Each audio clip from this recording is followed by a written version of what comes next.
Why do you need a good pair of snips for fly fishing? You don't need to spend a lot of money for snips, but you do need a decent pair that have sharp edges that meet together.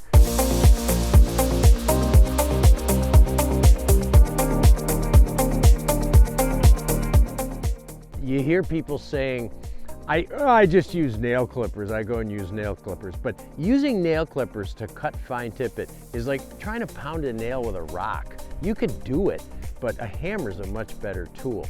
And snips are a great tool to have. Some other people, and I have to confess that I'm one of those people, especially if I'm in a hurry, will bite my knots. It's a bad idea. First of all, biting your knots is bad for your teeth. I think everybody realizes that. But also, I find that when I'm in a hurry and I bite my knots, there's two things that happen. One is that the end of the tippet gets really blunt and it's difficult to thread a fly. Whereas if you snip the end of your tippet, particularly if you snip it at a little bit of an angle, it's a lot easier to thread your fly. And also, you want to trim your knots close. For instance, if you have a blood knot and you got a couple ends that you got to trim, right?